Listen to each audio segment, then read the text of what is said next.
Hello, everyone. I'm not quite sure if you heard what happened yesterday on a New York City subway, but on December 23rd, 2024, there was a woman that was burned alive by allegedly an illegal immigrant. This is sad for many reasons, and I think it's horrible. I think it's horrible for many conditions that led to this. The fact that an illegal immigrant can be here in the first place to even cause such damage to somebody that's a legal citizen is one issue, right? Especially when you're looking at it from a conservative perspective. But I think the main thing here to look at is the sadness of the harm that we're committing to each other. I think there's so much disassociation from one another and hate towards one another that people are willing to commit such violent crimes and without the fear of repercussions. I mean, it's crazy to think that somebody would do this to another individual in today's world, right? I think it's sad also that we had police watching this woman burn alive. We had people filming this woman burn alive and bystanders, and nobody even attempts to help her. Of course, there's probably things that were going on like extreme heat that I don't know if it was even possible to get close to her if the train cab or the subway cab itself was on fire. But it seems that everybody was just an audience to a horrific crime. And it's a crime that needs to be addressed among other violent crimes going on in this country right now. And I think the only way to address this, because changing culture and molding it through social engineering would take some time.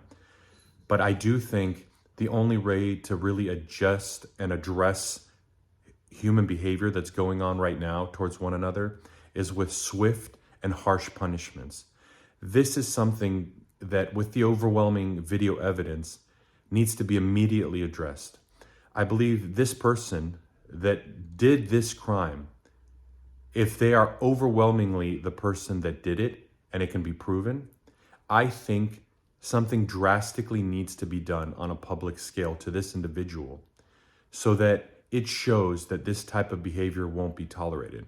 And I know it's a terrible thing, because if you set precedents of this type of punishment, it might cause issues down the line that would cause civil harm to many people.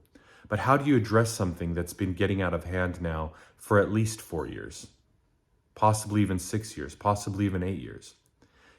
It's not the politicians that are making all of the laws that are the ones getting harmed by the crimes. It's me and you. And a lot of the times, it's even the smallest, the weakest people within our communities that are the ones targeted by these type of individuals. I mean, again, it could be anyone, right? But usually the victims are the weaker individuals. And I'm not saying that in a negative sense, but I'm saying that from a perspective where everybody needs to be protected within our community, because we want to value each and every one of us. And the only way we do that is through respect. And if this type of violent behavior continues, we're obviously not doing that. I don't know who we're trying to put ahead of ourselves.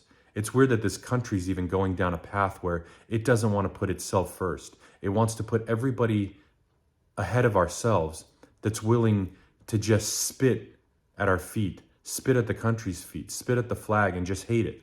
It's such a weird thing that you would want to come to this country and just cause harm instead of focusing on yourself and making yourself better. We have a lot of issues we need to address, and this is just one symptom, a terrible symptom, a horrific symptom that needs to be addressed immediately if we want to move forward as a culture, as a community, and as a country.